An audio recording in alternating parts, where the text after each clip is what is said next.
Welcome to kids बच्चा TV. आज बसंत पंचमी का पर्व था। सारे बच्चे दादी को बसंत पंचमी की हार्दिक शुभकामनाएं बोलने के लिए आए थे। दादी भी चुपचाप से बैठी हुई थी क्योंकि हल्की धूप हल्की छांव अब अच्छी लगने लगी थी, क्योंकि बसंत पंचमी का मौसम होता ही इतना सुहावना है। कहानी कहानी अरे हाँ, जरूर कहानी सुनाऊंगी। और बच्चों, तुम सबको बसंत पंचमी की हार्दिक शुभकामनाएं।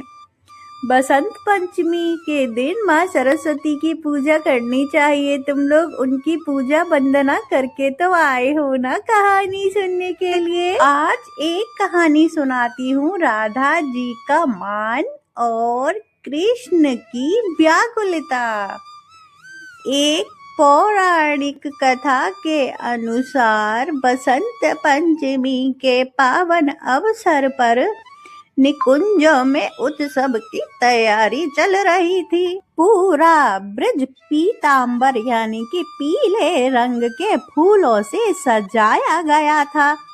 सखियां केसर घोल रही थीं और श्री कृष्ण अपनी बांसुरी के साथ राधा रानी की प्रतीक्षा कर रहे थे। लेकिन किसी बात पर श्री राधा रानी रूठ गई और अपनी अटारी में बैठ गई। उन्होंने प्रण ले लिया कि वह आज उत्सव में सम्मिलित नहीं होंगी। उनके बिना बसंत का उत्सव तो अधूरा ही था, क्योंकि राधा रानी के बिना कृष्ण की पूर्णता संभव नहीं है। यानी कि राधा रानी के बिना भगवान श्री कृष्ण भी अधूरे हैं। पूरा वन और गोपियां उदास और दुखी हो गए।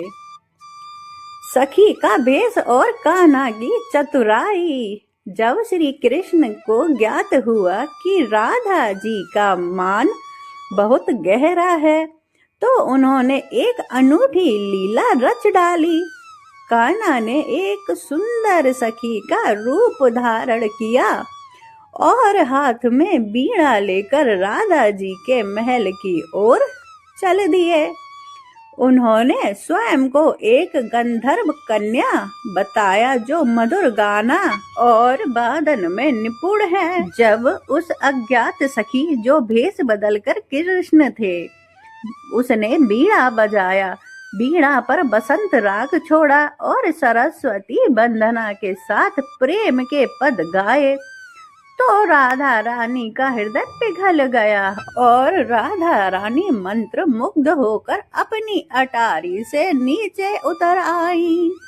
राधा जी ने उस सखी की कला से प्रसन्न होकर उसे अपना कीमती हार भेंट करना चाहा। तभी उस सखी ने मुस्कुराते हुए कहा, हे किशोरी जी, मुझे हार नहीं बल्कि आपके चरणों का वह गुलाल चाहिए जिससे आज बसंत का उत्सव शुरू होना है। जैसे ही राधा रानी ने गुलाल उठाने के लिए अपना हाथ बढ़ाया, श्री कृष्ण अपने वास्तविक रूप में प्रकट हो गए। उस क्षण पूरा वातावरण राधे राधे के जयकारों से गूंज उठा। कान्हा ने राधा जी के चरणों में गुलाल अर्पित किया और राधा जी ने कान्हा के मस्तक पर पीला तिलक लगाया और बसंत पंचमी का स्वागत किया। इस कथा का सार है, पहला, समर्पण। भगवान अपने भक्तों के प्रेम के लिए किसी भी रूप को धारण कर सकते हैं। दूसरा है प्रकृति और भक्ति।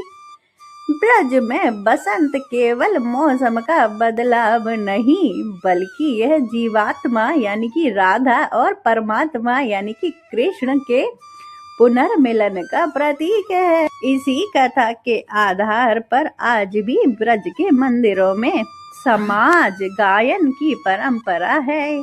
जहाँ राधा कृष्ण के प्रेम के पद गाए जाते हैं। भक्त आज भी यह मानते हैं कि बसंत पंचमी के दिन यदि सच्चे मन से राधा कृष्ण का ध्यान किया जाए तो मन के सारे मान और अहंकार दूर हो जाते हैं और जीवन में प्रेम का बसंत उत्सव आ जाता है। ये थी बसंत पंचमी की कथा। बच्चों, तुम लोगों को कैसी लगी? अच्छी लगी है ना? और आप लोगों को ये कथा अच्छी लगी हो तो मेरे चैनल को सब्सक्राइब कर दो, वीडियो को लाइक कर दो, बेल आइकन ऑल पे दबाना। मिलते हैं एक और नई कहानी में, तब तक के लिए हैप्पी बसंत पंचमी।